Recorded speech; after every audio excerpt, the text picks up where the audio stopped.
This conference will now be recorded.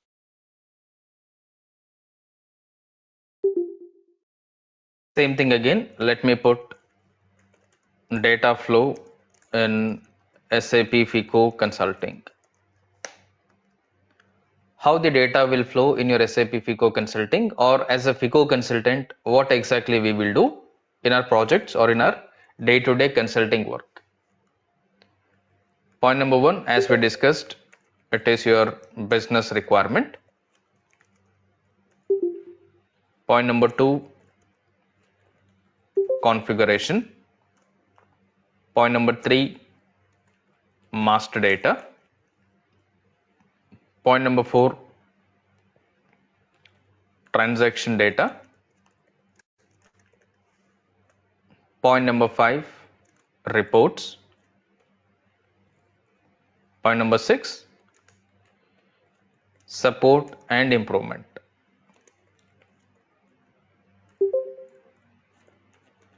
Support and improvements in your point number six. Now, these points you must keep in your mind at any given point of time. Whenever you talk about SAP FICO, or you're talking from SAP FICO consulting point of view, or you're talking as a FICO consultant to anybody, this is what you need to keep in your mind. First thing that you're going to have is your business requirement. Based on the business requirement, you will do configuration. Based on the configuration, you are going to create master records. Based on the master record, you are going to create transaction data. Based on the transaction data, you are going to pull out different reports.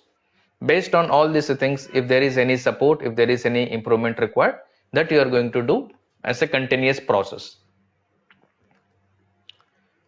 Now, when you talk about business requirement, we can call this business requirement as business process also. When you talk about business requirement, we can also call it as business process. Now, when you talk about business process, we will be talking about these key business processes. We will be talking about GL, customer, vendor, and fixed asset. What normally we will do when it comes to GL? What normally we will do when it comes to customer, vendor, and fixed asset? Let's say same thing. GL, when you talk about GL, is a big module, or GL includes everything. Your accounting is incomplete without GL. GL is incomplete without sub GL. Your accounting is incomplete without GL. Your GL is incomplete without sub GL. So before you talk about GL, you must talk about sub GL or sub ledger. What points are there in your sub ledger? How this sub ledger is connected to main ledger? What data, what transactions we are recording in sub ledger, and how this sub ledger entries are interfaced or posted to the main ledger. So GL I'm not talking about as of now. I'll talk about GL at the end. So first let me talk about customer, vendor, and fixed asset. Normally when you talk about customer and when you talk about vendor,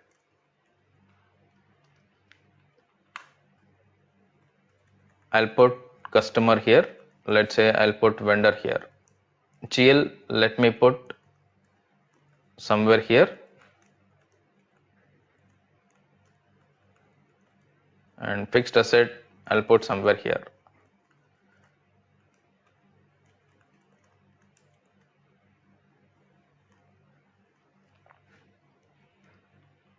Let us focus on vendor first.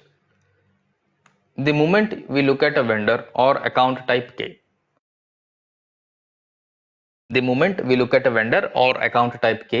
first thing that should strike your mind is accounts payable.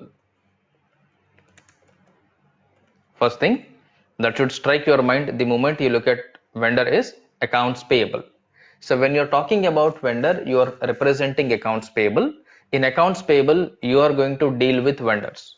Now this vendor is called with different other names as well. Let's say I'll move this somewhere here.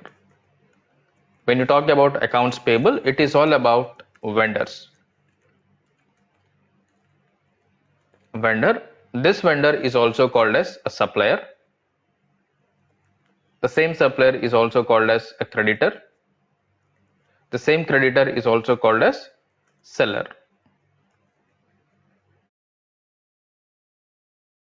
So we may be calling vendor or the accounts payable with a different terminology based on the organization, based on the person, based on the industry. People might be calling it with different names. But any name that they are talking about, they are representing about the same. In short, whether you're talking about vendor, supplier, creditor or seller, you are directly or indirectly talking about accounts payable. You are directly or indirectly talking about accounts payable. In short, the moment you come across any terminology from this list, any terminology that's from list, if you come across, blindly fix in your mind this is related to AP or accounts payable. This accounts payable, we also call it as AP. Because when you're in the real environment, people will rarely use the full abbreviations. Instead, they will use all the shortcuts. Instead of calling it as accounts payable, everybody will call it as AP. The moment you talk about AP, accounts payable will strike in your mind. The moment you're talking about accounts payable, these different points, these different terms should also strike your mind. Normally, when you're talking about accounts payable, you're talking about vendor. From your vendor, what we do is we do purchasing. From vendor, what we do something called purchasing. Whatever you do from the vendor is basically the purchasing. This purchasing is also called as procurement. You call it as purchasing or you also call it as procurement. Now, what you are going to purchase, what you are going to procure from your vendor. When you're talking about purchase or when you're talking about procurement, there are only two possibilities that you can purchase. Point number one, you can purchase goods. Point number two, you can purchase the services. Point number one, you can purchase goods. Point number two, you can purchase the services. If it is a goods or services, you are getting goods or you're getting the services from a supplier. Now, how you are going to identify that a particular person is a supplier? So your supplier is always, or vendor is a person or organization. When you're talking about a vendor, your vendor is always a person or an organization, which means if you're looking at any business transaction, if you're looking at any financial entry, you will be finding an accounting entry either debited or credited with the name of a person or with the name of an organization. If you find an accounting entry wherein either name of a person is debited or credited or name of an organization is debited or credited, you have to think that this can be a vendor. You have to think that this can be a vendor. Now, how you are going to confirm that this is a particular vendor? Based on the nature of transaction. It's not that the moment you commit or the moment you look at name of a person or an organization, you will decide a vendor. It is wrong. You will think that this can be a vendor. You are going to confirm that this is a vendor based on the transaction. Now, what are the possible transactions from a vendor? Now, first thing that you will be doing, purchase. You can purchase from a vendor, point number one. Point number two, you can do purchase returns. Point number three, you can make advance payments to vendors. Point number four, you can make normal payments to the vendor. Okay, if your transaction is related to purchase, you can think that this is a vendor. If your transaction is related to purchase returns or credit memos, if your transaction is related to purchase return or credit memo, in short vendor credit memo, you can think that this is a vendor. Similarly, if your transaction is related to advance payment, which is raised from your side, you have given advance payment to a supplier, then this is again a vendor. If you are making a normal payment, this is again a vendor. So how you have to identify each transaction is what you have to slowly understand. First of all, what is happening from the accounting side, how I am able to segregate that this is a vendor transaction. For example, if you are talking about purchase, we are talking about accounts payable, we are talking about vendor. Now I am going to write only the vendor, whether it is debited or credited. I am not writing the complete accounting address. When you are doing any purchase, your vendor account will be on the debit side or on the credit side. Whenever you purchase, your vendor account will go to credit. I'll put vendor credit. Whenever I make any purchase, I'll say my vendor account is on the credit side. Similarly, whenever I do any purchase returns, I am going to write my vendor account as debit. I am going to write my vendor account as debit in case of any purchases, in case of any returns. Similarly, if I make any payment, I am going to write my vendor account is debit again. For any payment, my vendor account is debit. Same thing. Similarly, if I make any normal payment, in this scenario also, your vendor account is on the debit.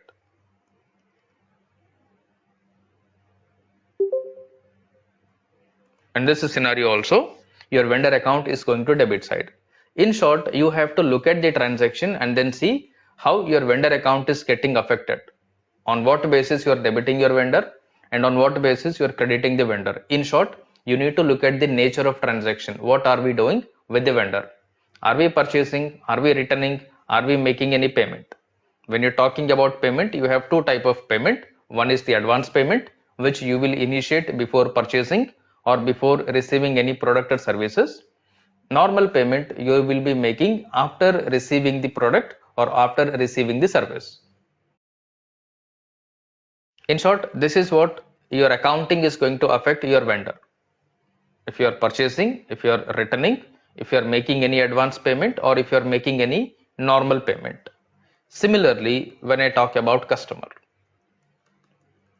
on the same side, if I try to talk about customer, if your vendor is accounts payable, in short, if you understand about vendor, you should automatically understand about customer, because your accounts receivable or customer is exactly opposite to vendor or accounts payable. So you should not learn these two separately. If you know one point, this one point should automatically make you understand the other point. It is like a coin. If you see one side of the coin, the other side of the coin is automatically there. You just need to flip it. You just need to turn it so that you will know the other side, which is accounts receivable. But it depends how you are looking at the accounts payable, how you are looking at accounts receivable. Do not see these two separately, because these two are always opposite. AP, if AP is talking about debit, AR will talk about credit. If AR is talking about credit, AP will talk about debit. If I try to put customer here, let's say for customer I have written accounts payable. Let me write accounts, for vendor I have written accounts payable. For customer I will write accounts receivable. For vendor I am writing accounts receivable. Let me move this little right side. Okay, for customer I am writing accounts receivable. Here also we have listed different names for vendor. Let us try to understand what names are there for customer. You call it as customer. The customer is also called as, if it is a supplier, you don't have any opposite name for supplier. For creditor you will call it as debtor, and for seller you call it as buyer. Like this, there will be different names, terminologies used in the real environment. All these names, terminologies, we also should be able to understand. So this is about your customer. From the vendor, if you are purchasing, from the customer or to the customer, you are going to do a sale. To the customer, you are going to do sales. And here, if you are purchasing goods and services, when it comes to customer, you will be selling the goods and services to the customer. You will be purchasing from either a person or an organization. Similarly, you will be selling either to a person or to an organization. Clear? You will be selling either to a person or to an organization. Now, if you see these 2 points together, vendor and customer, you must be in a position to relate both and then understand, so that you will not find any difficulties, you will not find any confusions between vendor transaction or customer transaction. Otherwise, this is quite common that we may get into confusion state. What is vendor, what is customer, when do I talk about payable, when do I talk about receivable, what is a sale, what is purchase? These kind of confusions are quite common. If you see AP as a separate, AR as a separate, instead you have to see these two together, so that any confusions that you have when you are looking it at together will get automatically clarified. Now similarly, when we talk about business processes, first one you have written purchase here, here this will become sale. Here you have written purchase returns, this will become sales returns here. Third one you have written advance payment, here also you are going to have advance payments. Fourth one you have written normal payment, here also you are going to have payments. When we talk about sales, when you talk about sales, you have to look at the purchases. In your purchase, if your vendor account is credit, in your sale, your customer account will be debit. So I'll put customer debit here. This is quite opposite. You're talking about vendor, put customer. You're talking about credit, put debit. Okay. I'll put, let's say, similar colors so that you'll connect. What I'm doing, I'm trying to write everything opposite. I'm trying to do a reverse process here. I'm talking about purchase, I'm writing a sale. I'm talking about vendor, I'm talking about customer. I'm talking about credit, I'm talking about debit. Everything is ulta. Correct? Similarly, purchase returns, sales returns, vendor is replaced by customer. I'll put customer, debit, I'll put credit.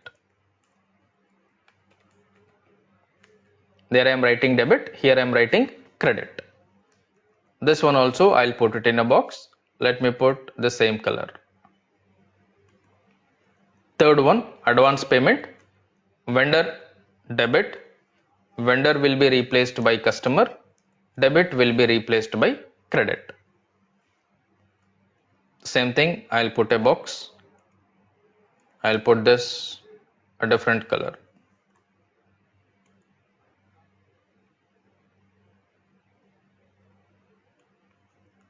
Last one, this is the normal payment. Here I have written vendor. I will be writing customer here. Debit, I'll put it as credit. This is another entry. Put it in a table. I'll put this. I'll just move these things a little, this one.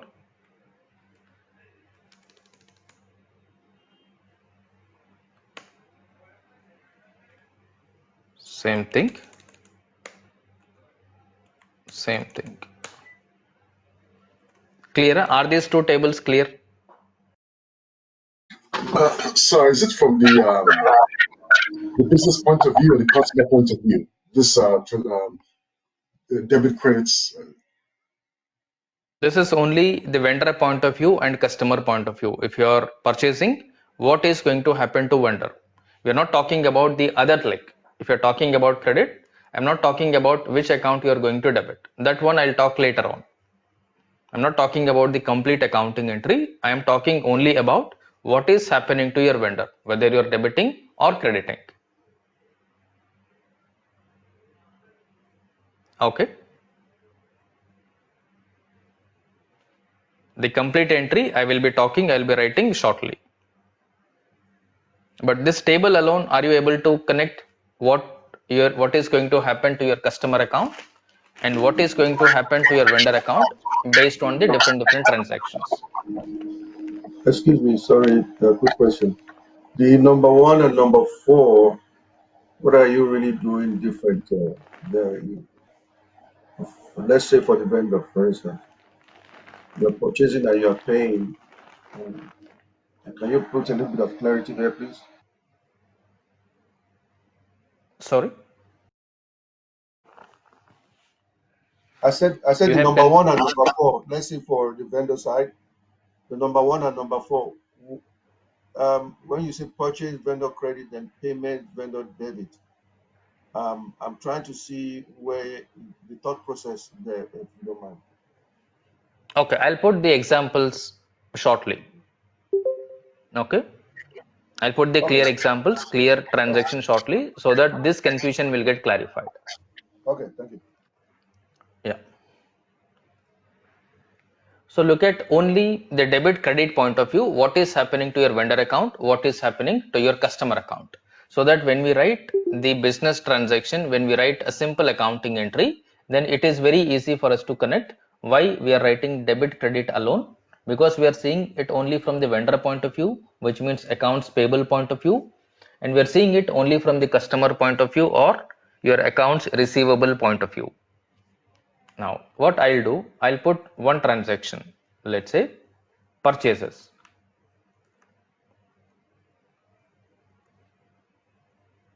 Let's say purchased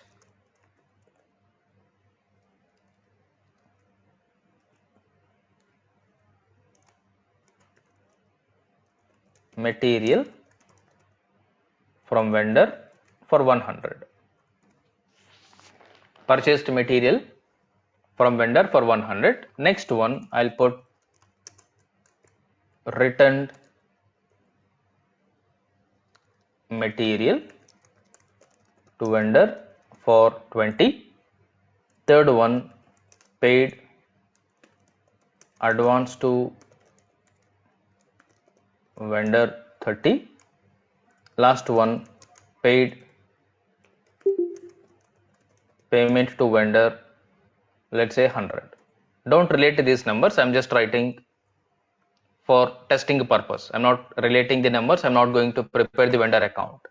When I prepare the vendor account, that time I'll give the detailed transactions with proper numbers wherein you can connect each number. If these are the four transactions, first one, what is this? Purchase. Yes, sir. From this, the first one is a purchase. So what I'll do for this, I'll mark it as purchase. I'll mark it as purchase. For purchase, I need to know what did I purchase first. Whenever you're talking about purchase, you need to talk about what did you purchase, whether you purchased a goods or a service. We are talking about material. Let me debit material, because you are going to debit the material according to real account. Debit what comes in. Material is coming inside. I am going to write material debit.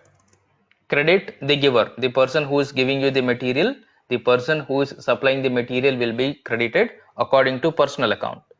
Vendor is giving you this, vendor credit. Now this is my first entry. If you look at this, purchases, purchased material for this. In this you have written vendor account will be credit. In this accounting entry, do you find vendor account on the credit side? Yes, sir. When you write the accounting entry, your vendor account is going to credit side, correct? Now whatever the amount you have, you are going to put the same amount. Debit I'll put 100, credit as usual I'll put negative 100. Clear for purchases? Similarly, when it comes to returns, I am going to write this as purchase returns. When I write this as purchase return, I am going to write an accounting entry. Before I return, I must have purchased. If I have not purchased anything, there is no way that I can return something. Whatever I have purchased, I am returning. Initially, I purchased material. Now I am returning a material. When I purchased material, I am debiting the material. When I am returning the material, I have to credit the material. When I am purchasing, I am crediting my vendor. When I am returning, I have to debit my vendor. So your purchase return entry, in short, the credit memo entry is always ulta or reverse of your original purchase entry. In your purchase, vendor account is on the credit side. Here you are going to put vendor account on the debit side, in this example 20, and material you are going to credit for 20. Now this one I'll put another box. This I'll put this color, let's say. Third one is your advance payment. Now here also, if you look at the third scenario, you will find it as paid advance to vendor. This we can classify as advance payment. Advance payment. In the advance payment, what is going to happen? Debit the receiver. When you are making the payment, who is receiving? Your vendor is receiving the payment. I am going to write vendor debit, let's say 30. And when you are making the payment, how you are going to make the payment? If you are issuing a cash, you are going to credit cash account. If you are issuing using a bank account, then you will be crediting bank account. For example, so far we have been talking about cash. Let me put cash only. This is another entry with respect to vendor advance payment. This I have put in green color. Let me put a green color to this table and some green color. Last one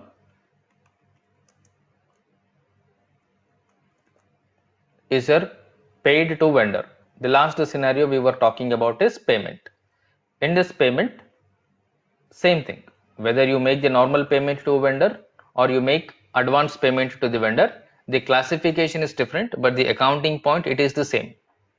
Here also, whether you make advance payment, your supplier or vendor is receiving. When you make normal payment also, the supplier or vendor is only receiving.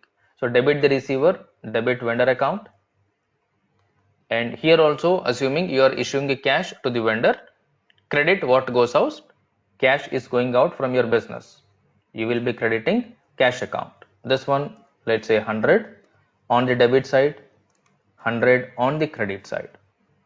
This I have put blue color. Let me put a blue color to this table and I'll fill with this.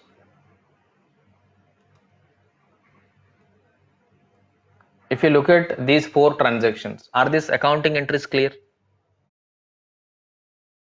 Yes. Yes, it is. Yes.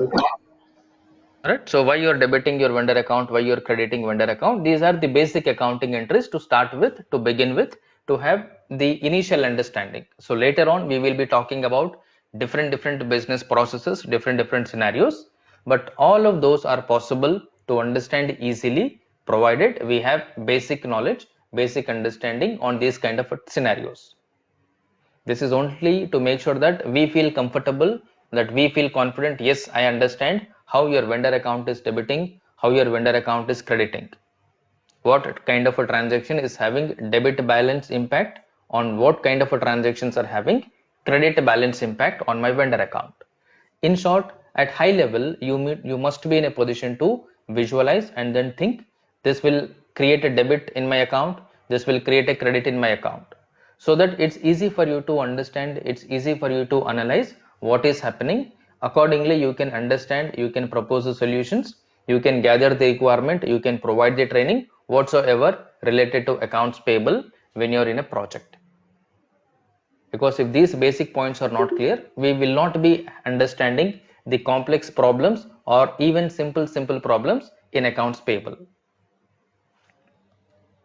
Similar to this, if we have to write customer related transaction, as we understand, customer is quite opposite to your vendor. In the similar way, let us write the entries here. Same thing I'll write ulta. Purchased a material from vendor, I'll put sold a material to customer for 100.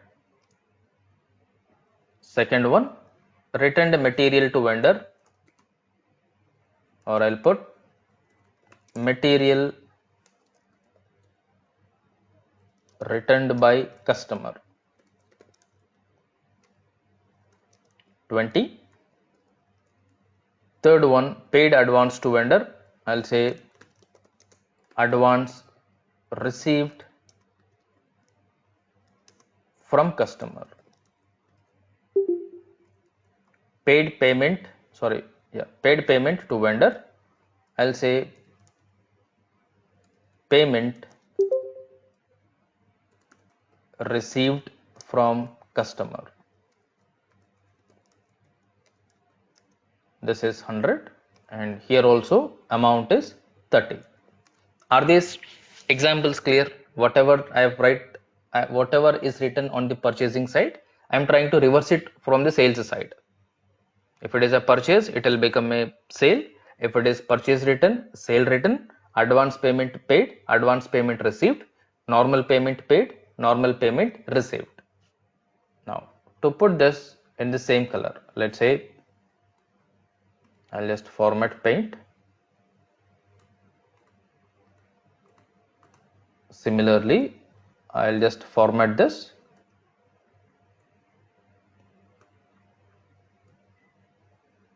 So that we can easily connect what we are doing, why we are writing like this.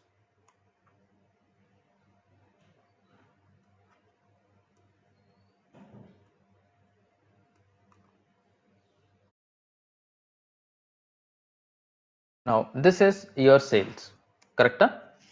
Sold material to customer for 100, this becomes a sale. When you are talking about sales, here you are selling a material, here you are selling a material, and when you are selling a material, what is the accounting entry that we are going to write?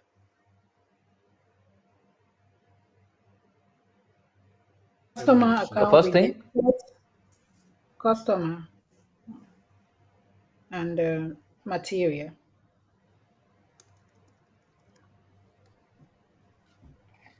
so here I'll put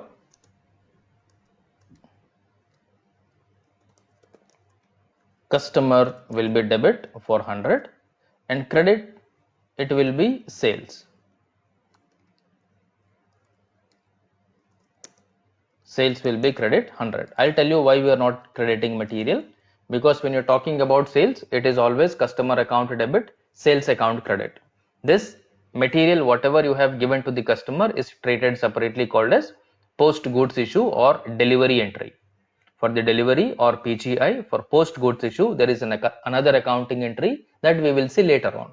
But as of now, our focus is only on the customer account.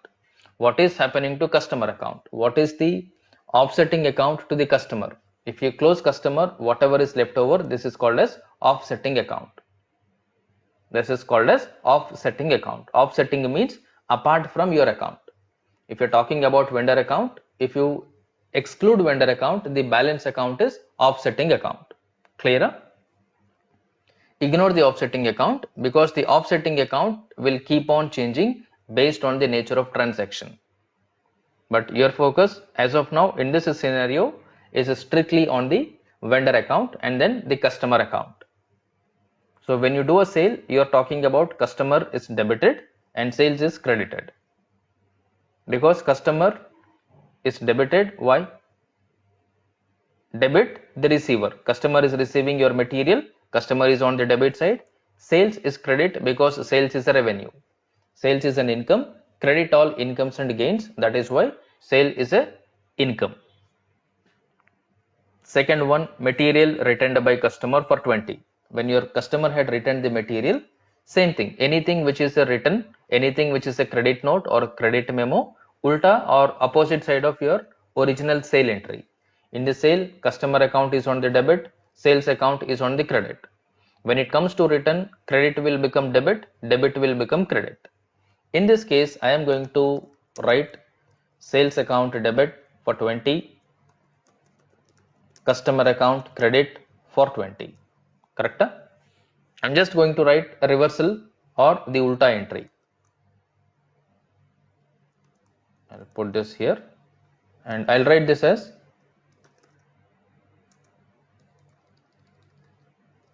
sales returns. This is the sales return process and this is the accounting entry for it. Similarly, third one is your advance received from customer 30. Here I will write advance received. This is your advance received. In case of advance received, you are going to, let's say, receive the advance by way of cash. So debit, what comes in, cash is coming in, I'll put cash debit 30, and the person who is giving the cash, debit the receiver, credit the giver. Customer is giving you the cash, I'll put customer credit negative 30. And the last one is your payment received from customer for 100. Whether you receive advance payment or you receive normal payment, it is the same scenario. It is just that the nature of the purpose of making the payment is different. Here also it is the same thing. This I call it as cash debit for 100. I'll put customer credit for 100. Are these accounting entries clear? From the vendor point of view, from the customer point of view? Yes. Right? If you see these two side by side, it is opposite to each other.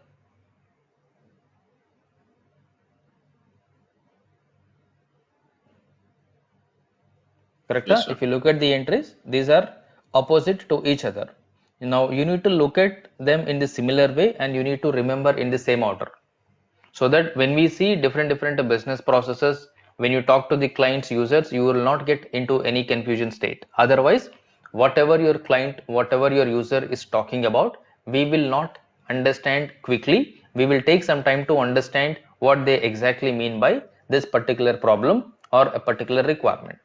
So thus that is not supposed to happen when you are working as a consultant. Make sure you are able to understand the business processes.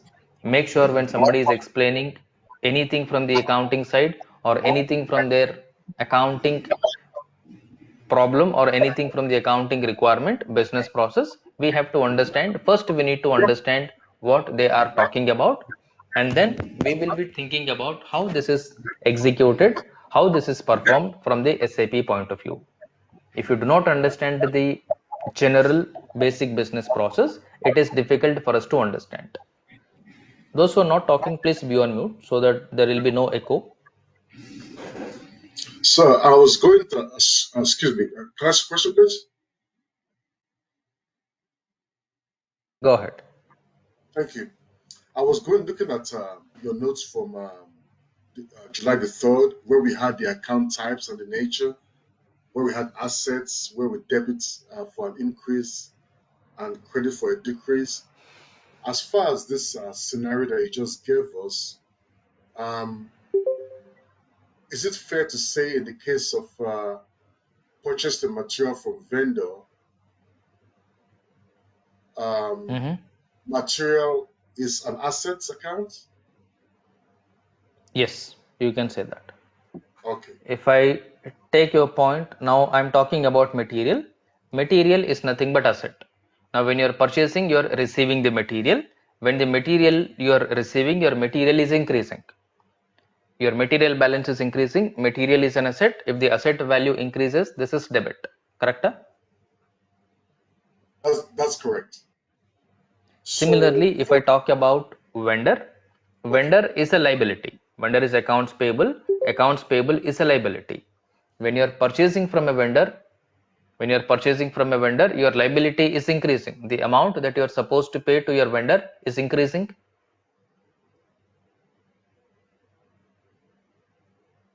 If your liability is increasing, it will be a credit. So it is a credit. Either you see right. it from increase decrease point of view from asset, liability, expense and income, or you see it from the accounting rules, personal account, real account, nominal account. You will end up the same thing, either debit or credit. But whatever the way you feel you are comfortable, you can adopt it. So if a vendor account is a liability, what would a customer account will be more on the Asset. sorry, Customer asset? account Yes, will be yes, asset. Yeah. asset. Correct. Okay. Thank you. Okay. Any other questions on this? Okay, sir. So I am looking at, so when we are purchasing the material, it means we have not yet paid for the material. And since we have not yet paid for the material, we are liable to pay to the vendor, which becomes a liability. So when the payment is Correct. finally done, that is when we debit the vendor. You're right. Okay. Anything that you're talking about vendor or anything that you're talking about customer, anything that you talk about vendor or customer, these are basically credit transactions. Oh, someone please mute Okay. themselves, please. So when you talk about customer, when you talk about vendor, we are talking about credit transaction. When you talk about a credit transaction, payment is made after purchase or sales. So first you will directly purchase, but you will not pay. Similarly, first you will sell the product, but you will not receive the amount. So for the purchases, you are going to receive the payment later on. For the sale, you are going to receive the payment later on. In short, your payment will take place after the purchase. Your payment will take place after the sale. So when you are immediately purchasing and then giving the cash, when you are immediately selling and collecting the cash, those are your cash transactions. Cash purchases, cash sales. Normally in any organization, majority of the purchases, majority of the sales are always credit purchases, credit sales. If there is no, if there is immediate payment, then you are not going to take that into accounts payable, you are not going to take that into accounts receivable. In short, it will not be part of your customer vendor if it is the immediate settlement. Even though if it is immediate settlement, you must record that as customer transaction, you must record that as vendor transaction. That is possible only when you consider this as the credit transaction, which means purchase is treated separately, payment is treated separately. Similarly, sale is treated separately, payment is treated separately. Clear? Yes, sir. Ajay, how would you handle discounts allowed and interest allowed Those with things regards are to additional line items in the same accounting entry. Whatever the entries that you have currently written, they remain fixed. In order to this, you are going to add discounts, taxes, or any other impact. But this will remain constant. Those points we will be talking later on. In case if you receive the discount, in case if you allow the discount, in case if you receive any interest, if you incur any late payment or penalties, if you are purchasing with taxation, if there are taxes applicable, how the taxes are going to take effect, everything will be included in the same accounting, but that will be an additional. Let's say you are purchasing, for example, you purchased but you are allowed to receive a discount. You purchased something but you are entitled for a discount. Normally discount is given at the time of purchase or at the time of payment. When do you receive the discount?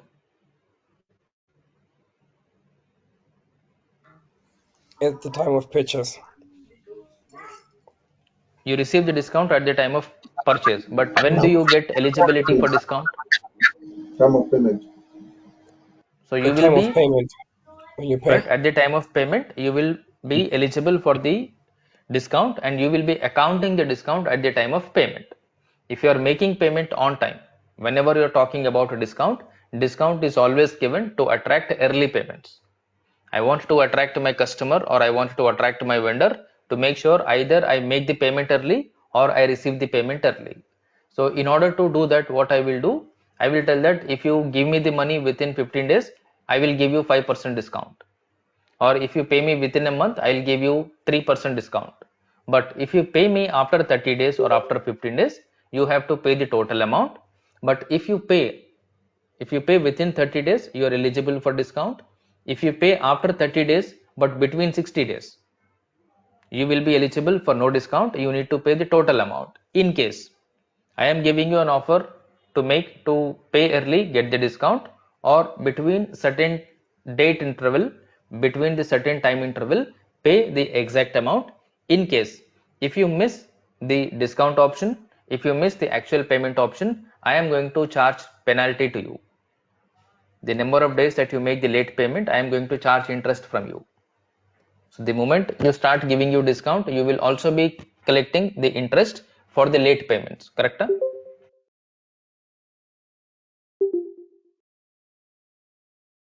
So we need to understand how your discounts are captured and accounted. Similarly, how your interest is captured and then calculated. On the other side, if you are having any taxes, where do you account the taxes? At the time of a sale purchase or at the time of payment? At the time of payment. Taxes. When you purchase, that's when the At the time tax of is levied. Right? At the Whenever you time of purchase, purchase. your tax will come into picture. You will either debit or credit the tax related accounts at the time of purchase or sale. Now within tax there are two types. One is your direct taxation, the other one is indirect taxation. In short, you are going to have VAT, value added tax, or sales purchase tax. Point number one. Point number two, you are going to have something called tax deducted at a source or withholding tax. So how these taxes will come into picture? Again, the same accounting entry. Accounting entry, whatever is there on your screen, is not going to get changed. These accounting entries are fixed debit credit. Apart from this, you are going to add additional debit or additional credit. Apart from this, you are going to add additional debit and additional credit. So that is depending on the situation, depending on the scenario. Clear?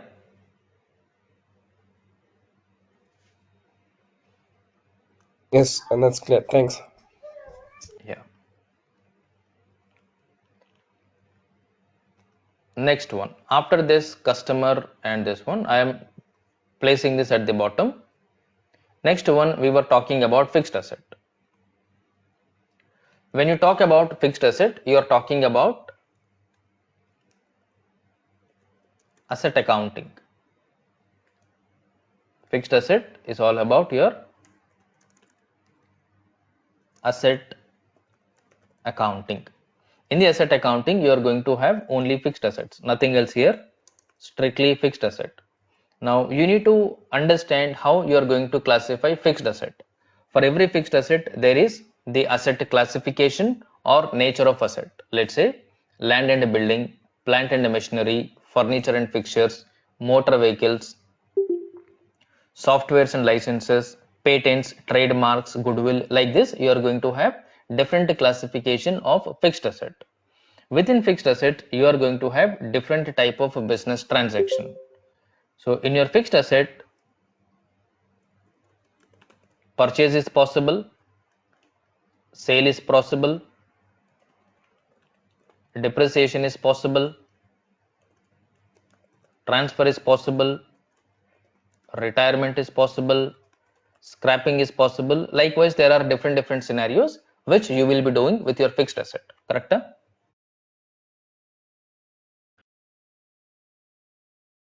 Now here you are either going to purchase or you are either going to sell. So here you are going to have customer involvement,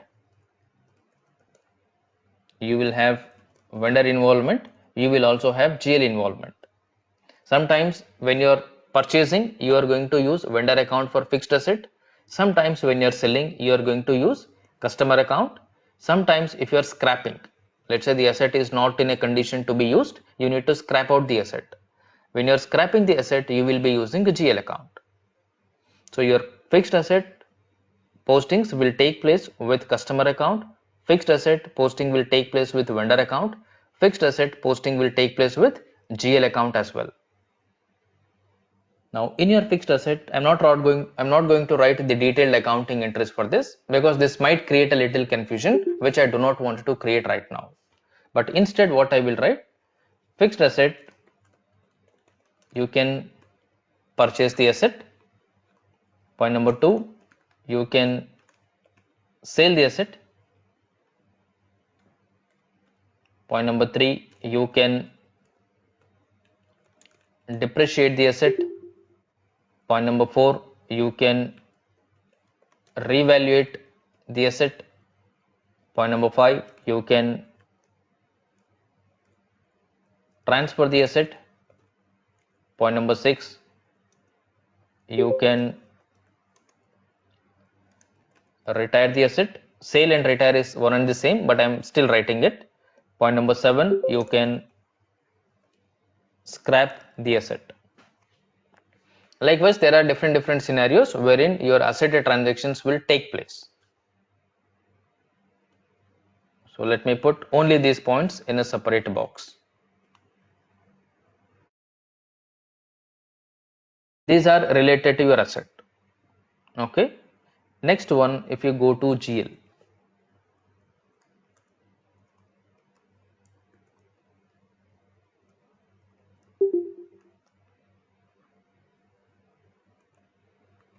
If you go to GL, normally whatever is there before GL, everything is part of your GL. Before writing GL, we have written different points like, before writing GL, you have written vendor, you have written customer, you have written fixed asset. Now your GL includes customer, your GL includes vendor, your GL includes assets, your GL includes all other GLs. In short, when you're talking about GL, you're talking about everything. GL means everything. There is no exception when you talk about GL. When you talk about customer, it is exclusively for customer. Apart from customer, everything is excluded. When you talk about vendor, you're talking about only vendor. Apart from vendor, everything is excluded. Similarly, when you talk about fixed asset, you are focusing only on fixed asset. Everything else is excluded. But when it comes to GL, everything is included. There is no exception in GL. Clear? In GL, there is no point of exception. You must include everything in GL. If you include everything in GL, that is when it is possible for you to prepare financial statement or the reporting. Because when you're talking about GL, you're talking about main ledger.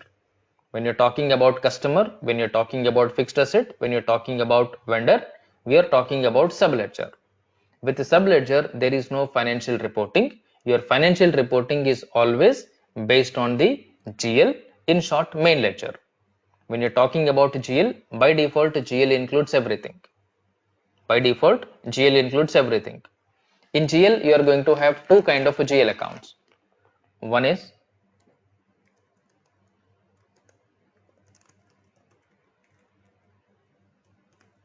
main ledger. The other one is subledger. When I'm talking about main ledger, I mean normal accounts. When I'm talking about subledger, we are talking about reconciliation accounts. When you talk about main ledger, we are talking about normal accounts. When you talk about subledger, we are talking about reconciliation accounts. In normal accounting terminology, you call it as main ledger, subledger.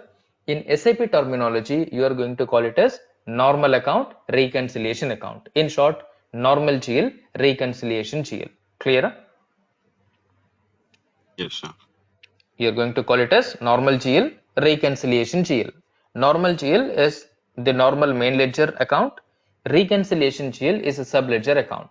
When you talk about reconciliation account, you are specifically representing three type of accounts. Customer account as accounts receivable, vendor account as accounts payable, asset account as fixed asset. Correct?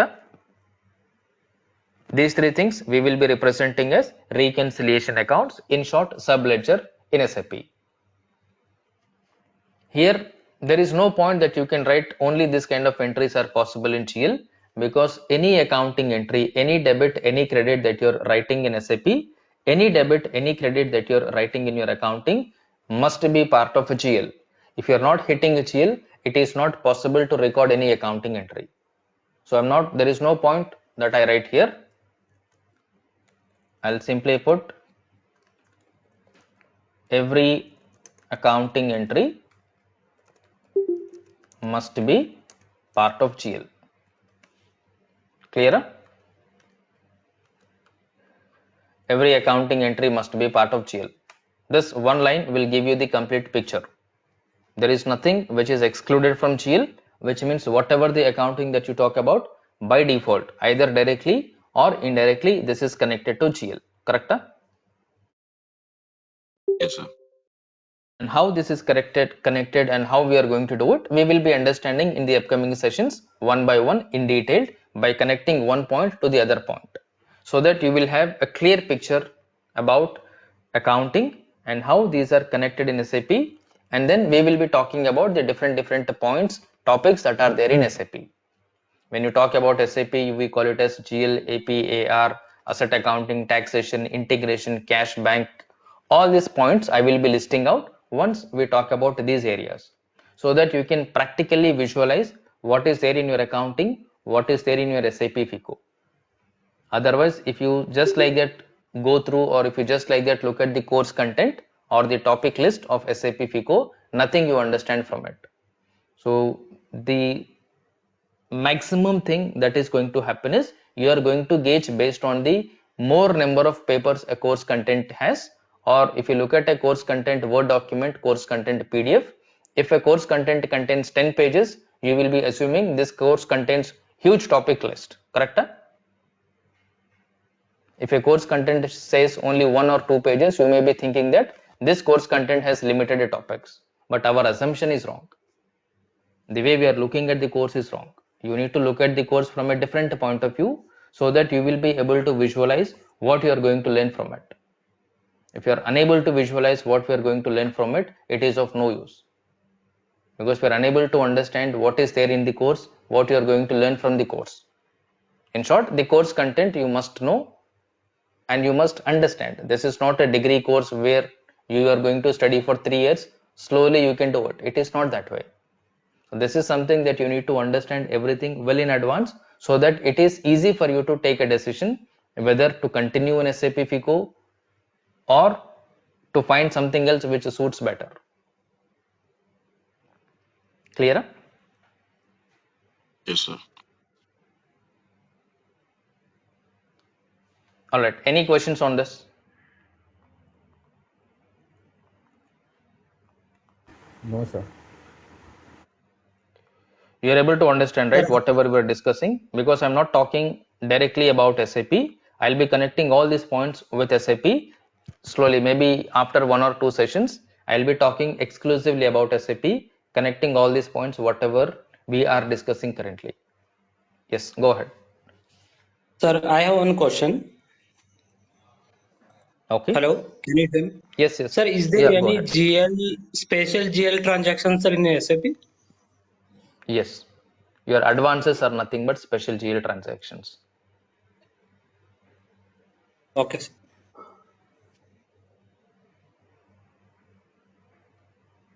Yeah. Any other questions?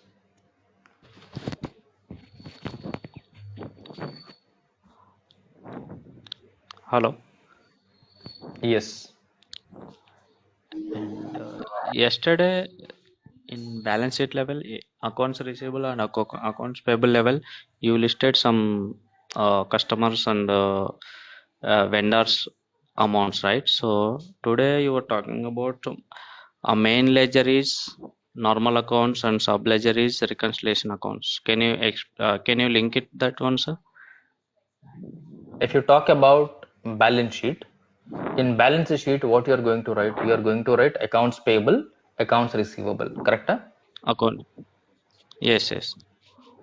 Now you have accounts payable, you have accounts receivable. In short, if you take accounts payable, you are going to write different accounting entries: purchases, purchase return, advance payment, payment. Everywhere you are going to deal with vendor only. Yes. Now, in your organization, will there be a single vendor or there will be multiple vendors? Multiple. Multiple vendors. Now, for all the vendors, are you supposed to pay or are you supposed to receive when it comes to a vendor? We have to pay. For vendor, we need to pay. When you are Yeah. preparing the balance sheet, in the balance sheet, your payments that you are liable to pay is always represented as current liability. Correct? Yes, sir. because the amount that you are supposed to pay is within 1 year. When you talk about current liability, anything that is to be settled less than 1 year is current liability. No vendor will give you a credit period of more than 1 year. Agree? Maximum Yes. immediate 15 days, 30 days, 60 days, 90 days. So you Correct. call all this as current liabilities. In your balance sheet, the main intention is to show what is the total vendor liability that you have. How much we are liable to pay to, how much we are liable to pay to the vendor. If you have, let's say, 1000 vendor, all you need to do is take the total 1000 vendors. For each vendor, if you say you need to pay 1 rupee, for 1000 vendor you need to pay 1000 rupees, Yes, yes. right? In your balance sheet you are supposed to show only the total outstanding, not the detailed outstanding. If you want to drill down, why I need to pay 1000, to whom I need to pay, who are the vendors, what did I purchase from them, if you want to analyze this, you need to drill down or you need to access accounts payable subledger or accounts payable module. Your accounts payable module is going to give you the breakup at each vendor wise. You will come to know the name of the vendor, address of the vendor, what did you purchase from that vendor, when did you purchase it from the vendor, and when did you So make the payment. All these points you will come to know from the subledger. yes, Yes, that accounts receivable and accounts payable is subledger or main ledger, sir? subledger, It's subledger only, right? subledger. Okay, fine, fine, got Okay, it. all the subledgers you are going to classify as reconciliation account. That is why in the GL we have listed something called normal account, reconciliation account. Mm. So Yeah. reconciliation account will bring the value of customer, vendor and fixed asset. Apart Oh, from customer, vendor, fixed asset, everything is your normal account. okay. So in the SAP level, are we going to one like reconciliation account level or multiple reconciliation level? It depends on your business requirement. Everything that we talk about from SAP, it has direct impact on the business requirement. You can do it with one reconciliation account. You can do with multiple reconciliation account also. Let's say, for example, if you take vendor, you are going to purchase locally. If Yes, you are operating in India, let's say you are purchasing from the vendors within India. I call it as local vendors or domestic vendor. Let's say I can also purchase from other countries, maybe the different Dubai, Singapore, US. correct.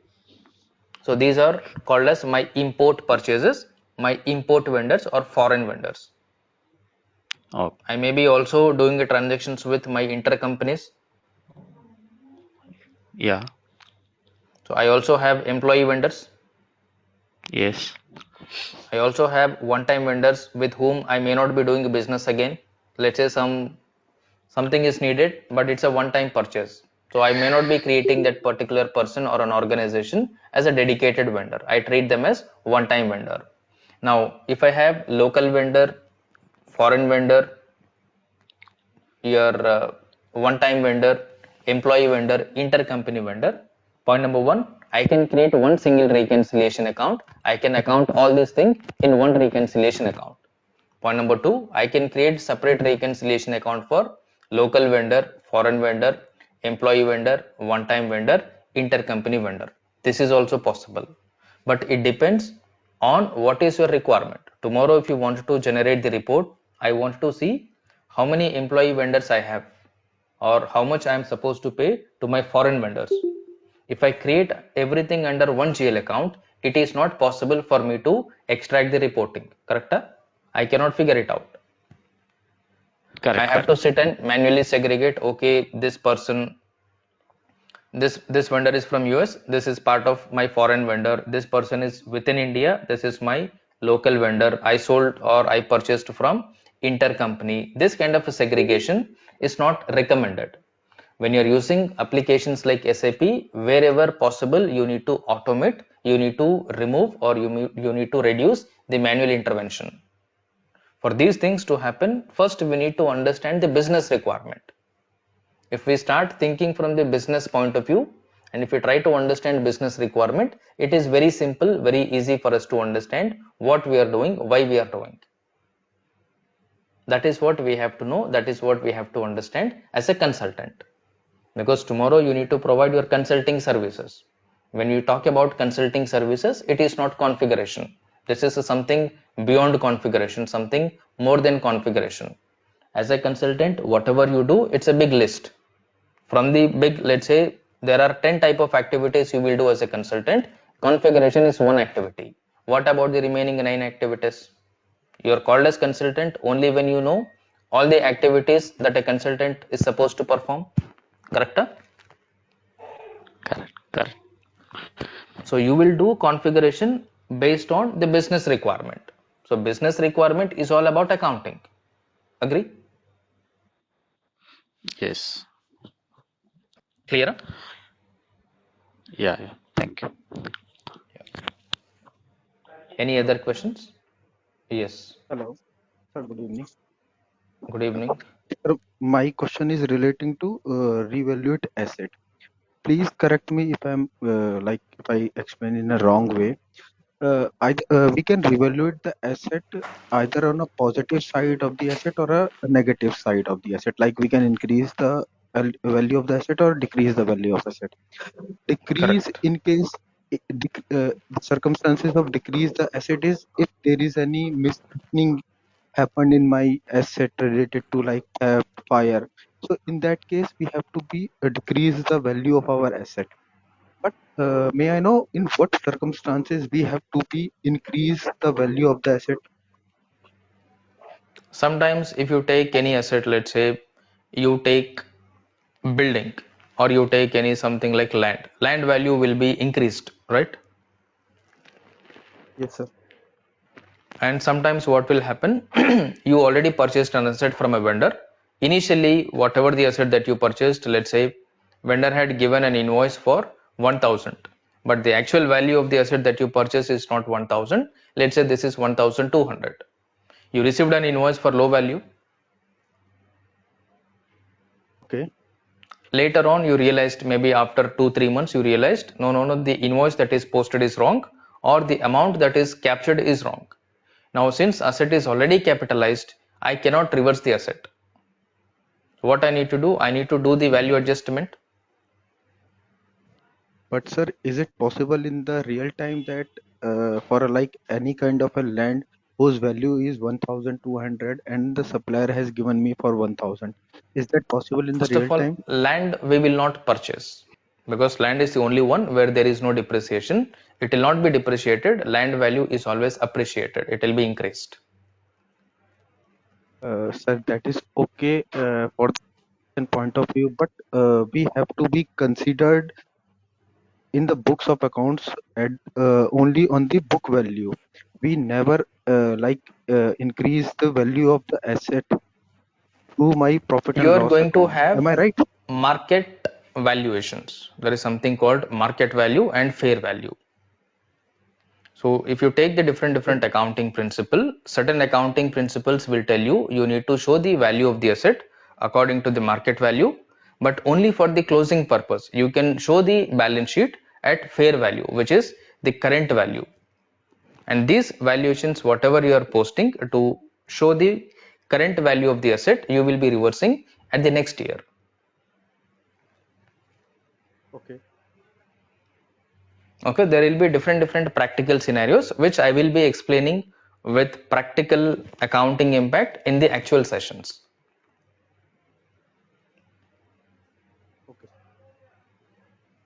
Okay, in what cases you will be increasing the value of asset, in what cases you will be decreasing the value of asset, how this is going to affect your P&L balance sheet, what kind of transactions or what kind of a business processes will trigger these scenarios, we will practically understand. Yes, sir. Thank you. Okay, yeah.